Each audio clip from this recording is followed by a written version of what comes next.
Hi, this is Shunmathi and this is the part 2 of Hindenburg Research Firm series. Okay, where we stopped yesterday? We were up to Madhabi, I guess. Yeah, actually Hindenburg has raised the allegation related to Madhabi who is a SEBI chairperson, and her husband Dawal Bush.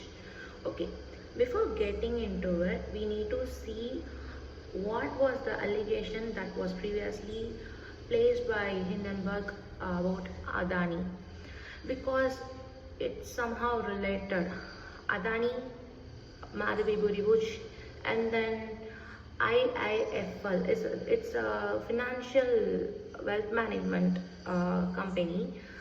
These three entities just related to each other by their allegation.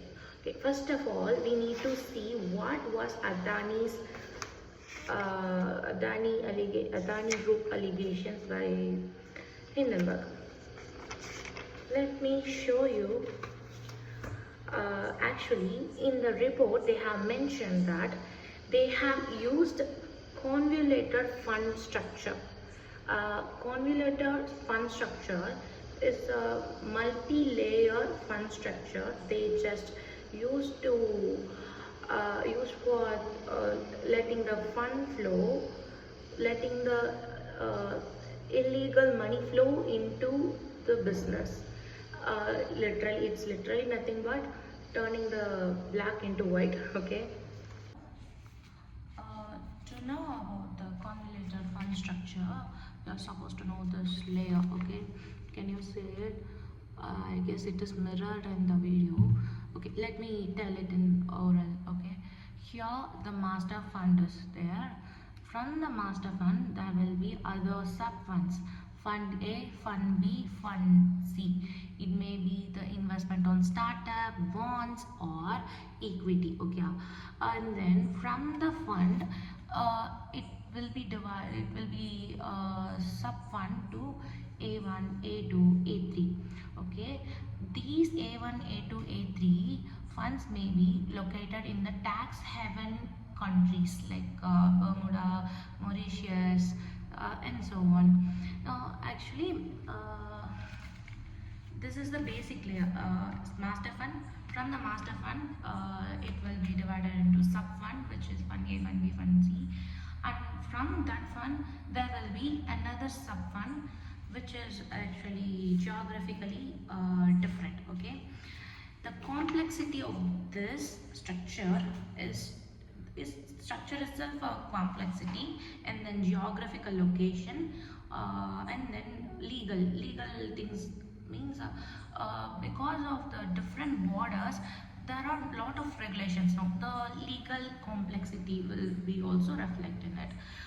And then superpower in this structure is tax optimization. Yeah, they definitely invest in the tax haven countries now, so that they get tax benefits, and then navigate different regulation. Yeah, different regulations in different countries, which gives the beneficial to the fund and high return on investment. Yeah, you can predict, no, if you reduce the tax, the return will be high, no. Okay, here this is the basic thing of this convoluted fund structure. Okay, in Adani Group, they actually had the master fund to Global Opportunity Fund. From the Global Opportunity Fund, it is divided into derived to Global Dynamic Opportunity Fund, which is actually a Bermuda centric fund, and then which is ultimately goes to Mauritius centric fund, IPE plus fund 1. Okay, so this IPE plus fund actually invests in Indian stock and derivatives. Okay, okay, this isn't why this seems like illegal. Why should Hindenburg raise the allegation regarding this convent? Sorry, convoluted fund structure. It's because uh, owner of a public share, as I said in previous podcast, according to SEBI, a owner of a public share company supposed to hold only up to 75% of share, but Adani indirectly just holding lot more than 75%. Also, they have been manipulating the market, like they were creating unnecessary demand when they want to hike the stock price. They create the demand, they sell when it is on hike, and they make money with that. Okay, this was the allegation. And what's up with Madhabi, chairperson of SEBI? Actually, after the Hindenberg Adani's report, SEBI actually took an action. They actually investigated Adani Group and then just denied that, telling that it is not acceptable, and Adani Groups is not having any irregularities. But which is actually not here. Here is another chart. Actually, Adani groups have imported power equipment which cost more than the original price. Can you imagine? Let it be a machine, okay? Let it be a power equipment, okay? Instead of buying it for 10 rupees, I'm purchasing it for 100 rupees. Like, they have entered accounts like that, and then they literally purchased it. Actually, these power equipments were from Asset Trade Investment Private Limited, which is actually owned by Vinod Adani, a brother of Gautam Adani. Okay, here you can see how they're manipulating. Instead of buying this power equipment for 10, they are purchasing it for 100. Ultimately, the fund goes to the Asset Investment Private Limited. Asset Trade and Investment Private Limited, which is ultimately Vinod Adani's. And then this fund goes to Global Opportunity Fund, as I said, in convoluted fund structure. Here, the fund from Adani Groups goes to Asset Trade Investment Private Limited, and then from there it goes to Global Opportunity Fund. Okay, and then which is actually 100 million in May 2012. And then which is ultimately goes to Global Dynamic Opportunity Fund, which actually located in Bermuda. Which actually located in Bermuda. And then it ultimately goes to the Mauritius IPE Plus, which actually investing in Indian stock and derivatives. We have seen this before, right? Also, in 2015, Miss and Mr. Bush actually invested in this Global Dynamic Opportunity Fund, which is actually a Bermuda-centric fund. Here they have invested, and then also Vinod Adani also invested in this Bermuda-centric fund in 2013. Okay, this is how they are related. And also SEBI actually probing into two major funds. Emerging India Focus Fund. This is Tani. Sorry. This is another chart which represents SEBI's connection to this Adani problem. Okay, SEBI probing into Emerging India Focus Fund, and then EM Resurgent Fund. Okay, what's up with these two funds? Actually, these two funds investors in two major stocks. Okay, Adani stock, and then Trident Trust Company, which is ultimately Mauritius. And then this Mauritius company goes back to Global Dynamic Opportunity Fund, which located in Bermuda. So this is how SEBI is connected to this allegation. And apart from this allegation, they have also mentioned that IIFL, it is a wealth management company, as I said, is also part of this, because they have a previous history of creating convoluted fund structure, and they have a high chance of creating one for Adani. And then we have to know that yeah, we covered this, and we have to know that what allegation did Hindenburg placed on Madhabi. Actually, they have, as I said, she have been invested in the Bermuda fund in 2015. No, that was the first allegation, and in 2019 she actually owns two company. Okay, one is Singapore company, another one is in India. Agora Partners is a Singaporean company which was owned by him. Him as previously hers.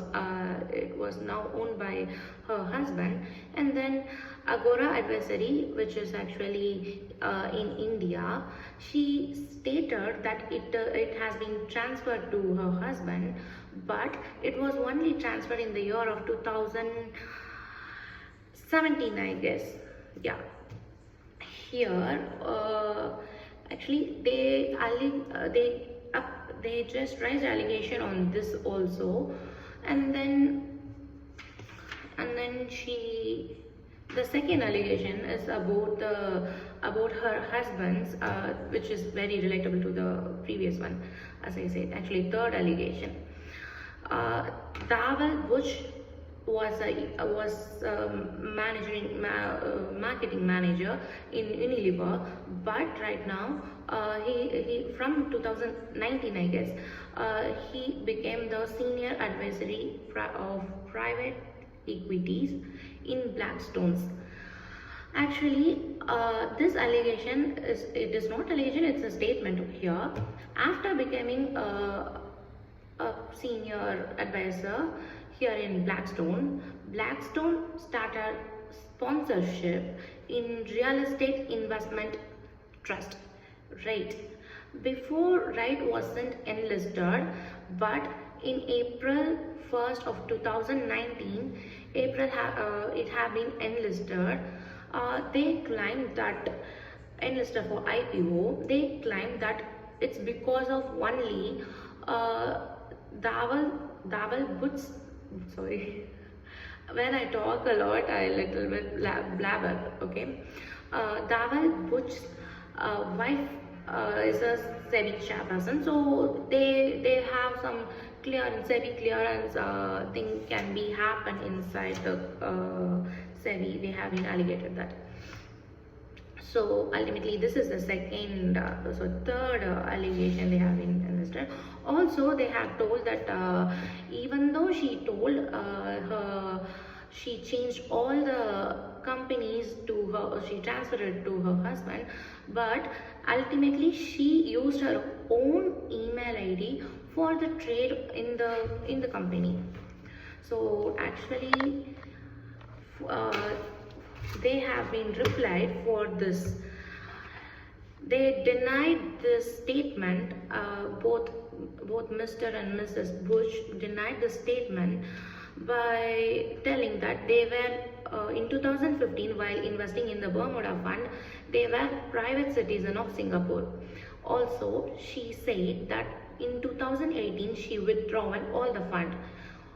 And then she said reason she invested on it, because she said that Mr. Anil Ashwa, who is the chief investment officer of the Bermuda fund, is friend of her husband. So ultimately she invested it for friendship, she stated like that. And then also it happened on 2015 to 2018, but she have become the chairperson in 2022.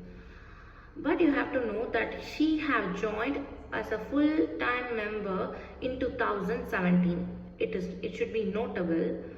Okay, so she denied the first statement, and then she denied the second statement about the Blackstone sponsorship. No, sorry, right, IPO, I guess, to be briefly. Here she said she joined as a chairperson in 2022, and in 2019 only, Dawal Butch joined as the senior advisor here in Blackstone. So it is totally his talent and his vision, not there is no involving of her in it. But it was also again notable, she actually a member, full-time member at 2017, from 2017. So this is how she have denied, they both have denied. But actually Hindenburg actually requested for publishing the documents transparently. So let's see what will happen. Also, I have read a news relating to that, that says they have to consider about her pension and retirement benefits and all. So that's it for today. Thank you. Bye bye. Signing off, Shunmathi.